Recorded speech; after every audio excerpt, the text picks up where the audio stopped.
नमस्कार दोस्तों। Law of one यानी एक का कानून, या कह लीजिए एक का ज्ञान, या कह लीजिए एक के तरीके, यह उसके 31वें सत्र का दूसरा भाग है।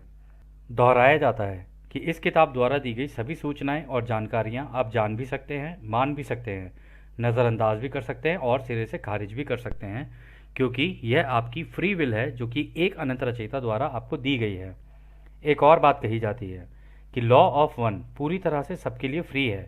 यदि कोई इकाई या व्यक्ति इसको निजी स्वार्थ के लिए इस्तेमाल करे तो वह उसकी व्यक्तिगत जिम्मेदारी होगी।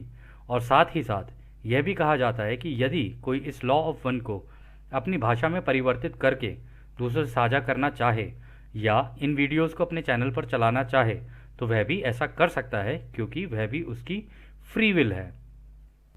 तो पहला सवाल डॉन करते हैं। मैं सोच रहा था कि क्या इस तथ्य के पीछे कोई सिद्धांत है कि यौन संबंध आवश्यक रूप से निषेचन की ओर नहीं ले जाता है। मुझे इसके रासायनिक या भौतिक सिद्धांतों में कोई दिलचस्पी नहीं है। मुझे इस बात में दिलचस्पी है कि क्या कोई आध्यात्मिक सिद्धांत है या नहीं, जिससे उन कपल्स को जो बच्चा होता है या नहीं, या यह विशुद्ध रूप से रैंडम है।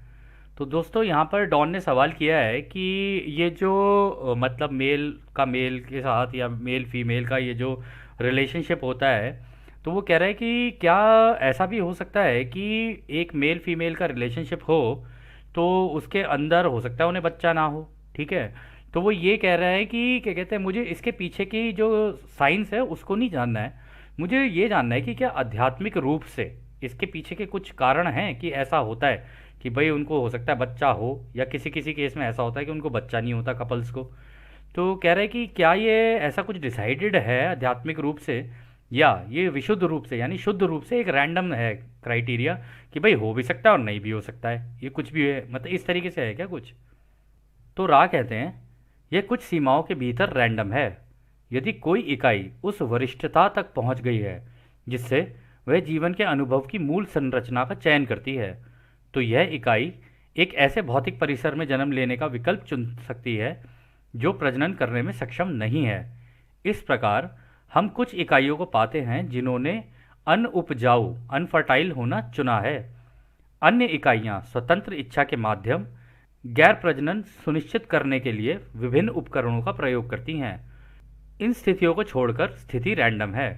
तो रा कहते हैं कि हाँ, इसमें कुछ लिमिटेशंस हैं, रैंडमनेस भी है, बट ऐसा भी नहीं है कि पूरी तरीके से रैंडम है।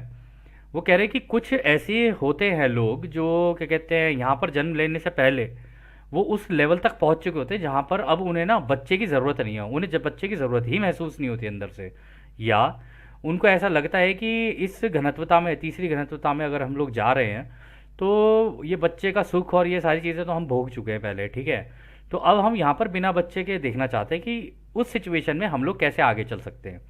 और वो ये कह रहे हैं कि वो जानबूझ के करती हैं कि ताकि उनके यहाँ पर पैदा होने के बाद उनके बच्चे ना हों। ठीक है, इसके अलावा और भी कुछ ऐसी मेडिकल चीज़ें हैं जिनका आप इस्तेमाल करके आप चाहो तो आपके बच्चे ना हों। तो इस तरीके की चीज़ें हैं, ये दो तरीके हैं जिनके जिनके अंदर रैंडमनेस नहीं है। इसके अलावा सारी जो स्थितियां हैं वो रैंडम है, मतलब बच्चे हो भी सकते हैं नहीं भी हो सकते हैं। ये कुछ इस तरीके का है। तो अगला सवाल डॉन करते हैं। धन्यवाद। पहले के सत्र सत्र 30 में आपने उल्लेख किया था चुंबकीय आकर्षण। क्या आप उस शब्द को परिभाषित और विस्तारित कर सकते हैं। तो दोस्तों यहाँ पर डॉन ने वही सवाल किया कि ये जो मैग्नेटिक अट्रैक्शन होता है आपने बोला था, ये क्या होता है, जरा आप हमें बताएंगे। तो रा कहते हैं हमने इस शब्द का उपयोग यह बताने के लिए किया है कि आपके उभयलिंगी स्वभाव में ऐसा है जो ध्रुवीयता का है। इस ध्रुवीयता को इस अनुसार परिवर्तनशील देखा जा सकता है। हम कहेंगे कि प्रत्येक इकाई का पुरुष स्त्री ध्रुवीकरण प्रत्येक इकाई जैविक रूप से पुरुष या स्त्री होता है। इस प्रकार आप चुंबकत्व देख सकते हैं जब उचित संतुलन वाली दो इकाइयां पुरुष स्त्री बनाम स्त्री पुरुष ध्रुवीयता मिलती है और इस प्रकार उस आकर्षण को महसूस करती है जो ध्रुवीकृत बल पोलराइज फोर्स एक दूसरे पर लगाते हैं। यह उभयलिंगी तंत्र की ताकत है। वह व्यक्ति जो सेक्सुअली विपरीत रूप से ध्रुवीकृत है उसके प्रति आकर्षण महसूस करने के लिए इच्छा शक्ति की आवश्यकता नहीं होती है। यह एक ऐसी घटना है जिसे बदला नहीं जा सकता, जो ऊर्जा के मुक्त प्रवाह को उचित मार्ग एवेन्यू देता है। इस मार्ग को किसी विश्वास शर्त के द्वारा रोका जा सकता है, जो इकाई को ये बताता है कि यह आकर्षण इच्छा करने योग्य डिजायरेबल नहीं है। हालांकि बुनियादी तंत्र उसी तरह काम करता है जिसे सरल रूप में हम कहते हैं चुंबक और लोहा। तो दोस्तों यहाँ पर जो रा ने इसका जवाब दिया है ना, रा ने कहा है कि देखो अब जो आपको याद होगा एक सत्र के अंदर रा ने कहा था कि हर व्यक्ति के अंदर एक पुरुष और एक स्त्री दोनों ही मौजूद होते हैं, उन दोनों के ही तत्व होते हैं सबके अंदर। तो अब ये डिपेंड करता है कि ये भी हो सकता है कि एक पुरुष का पुरुष की तरफ आकर्षण हो जाए, और ये भी हो सकता है एक स्त्री का स्त्री की तरफ आकर्षण हो जाए। ये भी हो सकता है कि एक स्त्री का पुरुष की तरफ और पुरुष का स्त्री की तरफ, ये भी हो सकता है। और ये जो चीज़ है ये बिल्कुल रैंडम है। रैंडम मतलब इसका कोई ऐसा डिसाइड नहीं किया जा सकता कि भाई कोई किसी जानबूझ के किसी की तरफ आकर्षित होता हो, नहीं।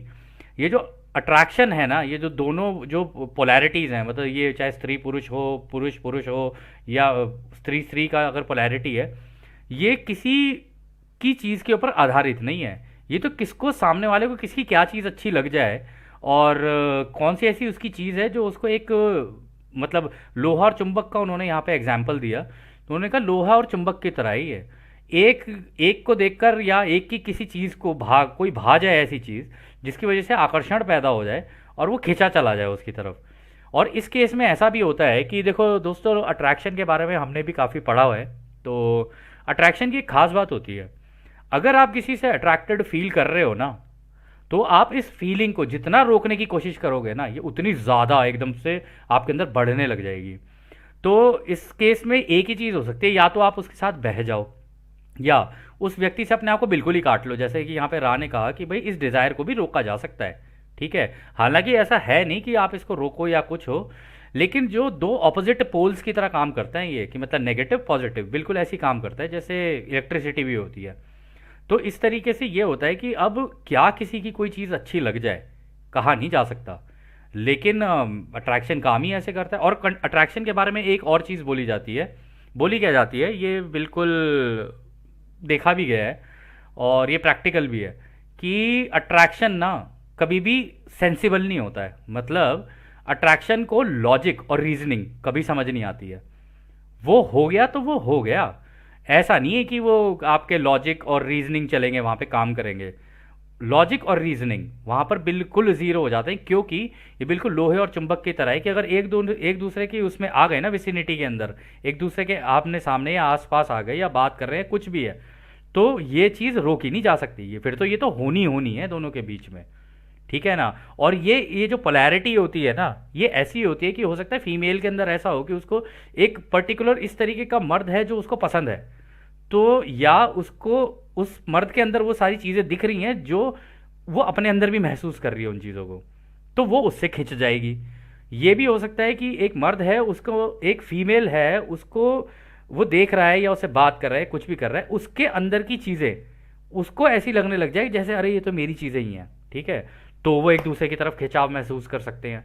तो ये जो अट्रैक्शन है ना, इसी तरीके से काम कर सकता है, करता है। और ऐसा भी हो सकता है कि एक मेल और मेल वो दोनों एक दूसरे के अंदर एक दूसरे की फीमेल्स को समझ जाएं। अब आप सोच रहे होगे कि मेल मेल हैं लेकिन एक दूसरे की फीमेल्स को, हाँ, उन मेल्स के अंदर जो फीमेल वाला पार्ट होता है वो एक दूसरे को अट्रैक्ट करता है, ठीक है। और सेम तरीके से फीमेल्स जो होती है ना, उनके अंदर जो मेल्स वाला कंपोनेंट होगा वो एक दूसरे को अट्रैक्ट करेगा। इस वजह से उनका उधर होता है, इनका इधर होता है। इस केस में जो मेल और फीमेल वाला है, इसमें दोनों का ऑपोजिट होता है, ठीक है। तो ये हालांकि अट्रैक्शन एक ऐसी चीज़ है कि इसको समझा नहीं जा सकता है और इसकी कोई सेंस भी नहीं होती है। इसलिए आप लोगों ने देखा भी होगा कि कई रिलेशनशिप में आपने देखा होगा कि दो कपल होते हैं साथ में, आप देखोगे कहोगे यार इन लोगों का तो कोई मैच ही नहीं बन रहा है, लग ही नहीं रहा हमें इनका कोई मैच है। लेकिन ये आपको या हमको बाहर खड़े होकर ऐसा लगता है कि इनका कोई मैच नहीं है, लेकिन अंदर ही अंदर वो दोनों केवल एंटिटीज जानती है कि उनको एक दूसरे की कौन सी चीज़ अच्छी लगती है, या वो कौन सी चीज़ है जिसकी वजह से खिंचाव हुआ और उस खिंचाव के कारण दोनों लोहे और चुंबक की तरह एक दूसरे से जाके चिपक गए। अब भैया प्रेम में तो कहते हैं प्यार तो अंधा होता है, प्यार अंधा नहीं होता, इसके पीछे एक ये रीज़न है। ये जो क्रिएटर की जो फील्ड्स है ना, इसके अंदर ही ये सारी की सारी पोलैरिटीज़ हैं, मतलब ये नेगेटिव पॉजिटिव फोर्सेस हैं। लेकिन ये नेगेटिव पॉजिटिव उस सेंस में नहीं है कि कोई अलग है या कुछ वैसा है, नहीं, ये फोर्स फील्ड है। इस फोर्स फील्ड के अंदर किसको क्या अच्छा लग जाए ना, पता नहीं चल सकता, उसके कारण हो जाता है ये। तो अगली बार से अगर आपसे कोई ये बोले कि प्यार अंधा होता है, तो उसका ये वाला सेशन आप दे सकते हैं कि उनको बता देना कि प्यार अंधा नहीं होता है, बस ये होता है कि वो अट्रैक्शन की वजह से हो जाता है। और अट्रैक्शन एक ऐसी चीज़ है, उसके बीच में अगर कोई आने की कोशिश भी करेगा ना, तो आपने देखा भी होगा, प्यार करने वाले कभी डरते नहीं, जो डरते हैं वो प्यार करते नहीं। तो कहानियाँ तो बहुत सुनी हम लोगों ने, लेकिन उसका मूल कारण ये है। तो खैर अगला सवाल डॉन करते हैं। हमारे पास अब जन्म लेने वाली इकाइयों की बढ़ती संख्या से यह प्रतीत होता है जिनका झुकाव इस संबंध में समलैंगिक है। क्या आप उस अवधारणा को समझा सकते हैं और विस्तारित कर सकते हैं? तो डॉन ने भी वही सवाल किया कि हमारे यहाँ पर अब इस धरती के ऊपर ऐसा हो रहा है कि मेल और मेल वाला, फीमेल और फीमेल वाला, कह रहे ये बढ़ता जा रहा है कि आप इस तरीके की जो अवधारणा लोगों की बन रही है, मेल्स की मेल्स को लेके, फीमेल्स की फीमेल्स को लेके, क्या आप इसको थोड़ा सा विस्तार में हम लोगों को समझा सकते हैं? तो रा कहते हैं इस स्थिति में इकाइयों को इस तथ्य के कारण बहुत अधिक विकृति का अनुभव होता है कि उन्होंने जैविक पुरुष और जैविक स्त्री के रूप में कई जन्मों का अनुभव किया है। यह सुझाव नहीं देता है कि आप अपने मौजूदा जीवन में समलैंगिकता को क्या कहते हैं। यह आपके ग्रह क्षेत्र की कठिन कंपनात्मक वाइब्रेटरी स्थिति के लिए नहीं था। आप इसे अपने अधिक आबादी वाले देशों में अपने भीड़ भाड़ वाले शहरी क्षेत्रों के बीच महान आभा ऑरा का उल्लंघन कह सकते हैं, जैसे कि आप अपने ग्रहों की सतह के हिस्से हैं। इन परिस्थितियों के कारण ये कश्मकश पैदा हो जाता है। तो रा दोस्तों पता है क्या बोल रहे हैं यहाँ पे, कह रहे कि ये उन लोगों के बीच में होता है जैसे जो मेल्स होंगे, उन्होंने कई जन्म ऐसे ले लिए कि वो कई जन्मों में मेल्स ही बने, और जो फीमेल्स होती हैं उनके साथ ये इसलिए होता है क्योंकि वो कई जन्मों में फीमेल्स बनी।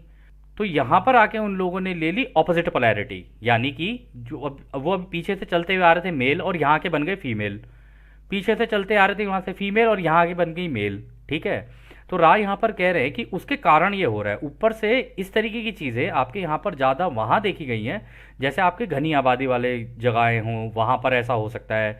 और उसका कारण ये होता है कि जहाँ पर लोग होते हैं ना, वहाँ का जो कंपनता होती है, जहाँ ज़्यादा लोग होंगे ना, वहाँ की कंपनता ना आपस में एक दूसरे के साथ मतलब घुलती मिलती रहती है। उसका कारण ये है क्योंकि सोच जो है ना, वो होती है जो इस कंपनता का को दर्शाती है, या वो ही कंपनता है जो इस हमारे पूरे माहौल के अंदर रहती है।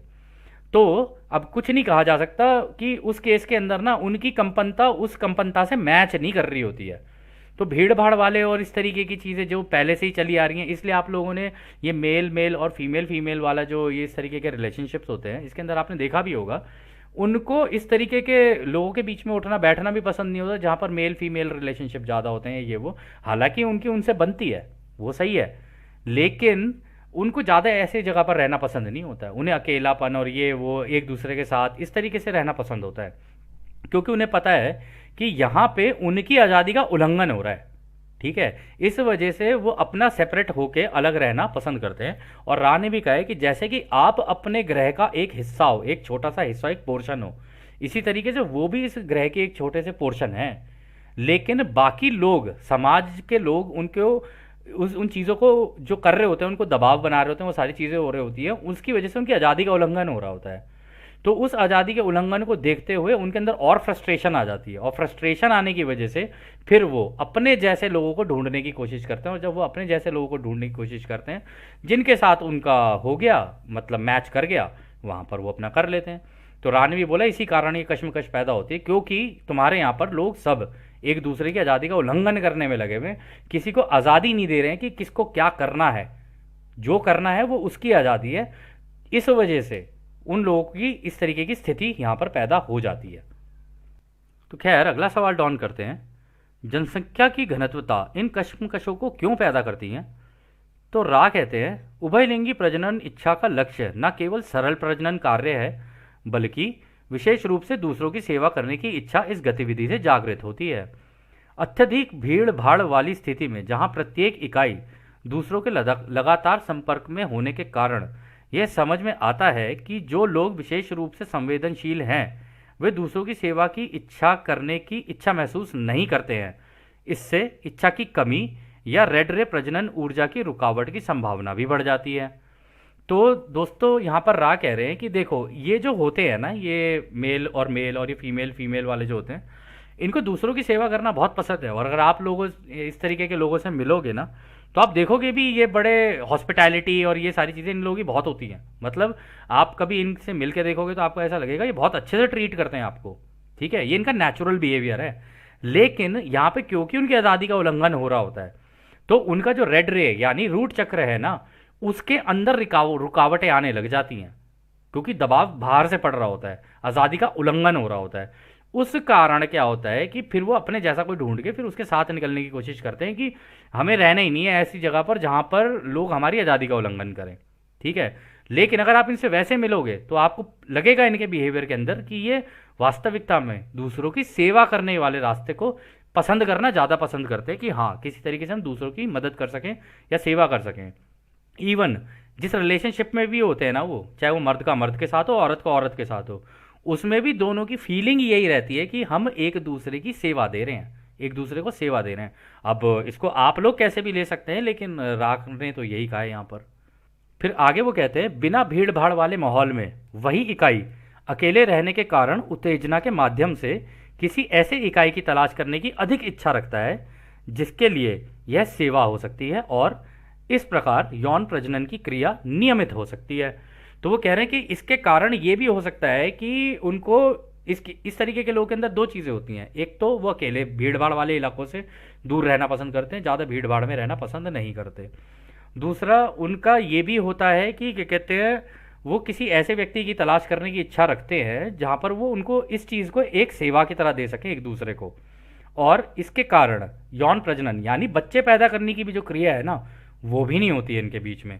तो इनके ऊपर उस चीज़ का दबाव भी ना पड़े कि भाई बच्चे पैदा किए तो इनको पालो भी पोसो भी ये सारी चीज़ें करो, उन चीज़ों से भी इनको एक तरीके से नहीं चाहिए होती, क्योंकि वो पहले ही इतने एडवांस हो चुके होते हैं इस जन्म से पहले। उनका एडवांसमेंट लेवल बहुत ज़्यादा होता है, वो इतने बार मर्द बन चुके हैं, इतनी बार औरत बन चुके हैं, वो सारे ये सारे अनुभव बच्चे पैदा और ये बच्चे पालना और ये सारे अनुभव करके आ चुके होते हैं वो। तो फिर जब वो यहाँ पर आ जाते हैं ना, तो यहाँ पर उनको ये बच्चा नहीं चाहिए होते। इस कारण भी ये भी एक वो एक कारण है मेन, जिसकी वजह से इस तरीके के जो लोग होते हैं वो अलग अलग गुटों में या अलग अलग रहना पसंद करते हैं। तो अगला सवाल डाउन करते हैं, मोटे तौर पर एक पुरुष इकाई को पिछले कितने जन्म लेने होंगे ताकि एक महिला के रूप में जन्म लेने पर उसका झुकाव समलैंगिकता की तरफ होना चाहिए? बस मोटे मोटे तौर पे अगर बता सके तो बता दें। तो रा कहते हैं अगर कोई इकाई मोटे तौर पर एक ही तरह के यौन जैविक शरीर परिसर में लगभग 65% जन्म लेती हैं और इसके वर्तमान शरीर परिसर विपरीत ध्रुवीयता की है, यह इकाई आपके शहरी क्षेत्रों के आभा उल्लंघन के प्रति संवेदनशील है, तो शायद वो इकाई समलैंगिक प्रकृति की हो सकती है।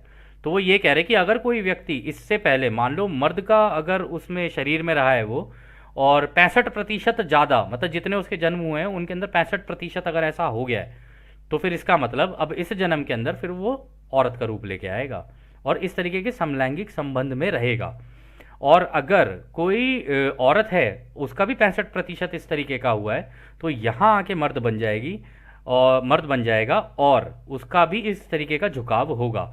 और ये बहुत सेंसिटिव लोग होते हैं इस तरीके की चीज़ों को लेकर, तो इसलिए ही वो अलग रहना पसंद करते हैं। वो ज़्यादा लोगों के अंदर घुलना मिलना और ये सारी चीज़ें पसंद नहीं करते, उनको अकेला रहना और ये सारी चीज़ें उनकी पसंद होती है, क्योंकि वो अपनी आज़ादी का उल्लंघन नहीं करवाना चाहते किसी से।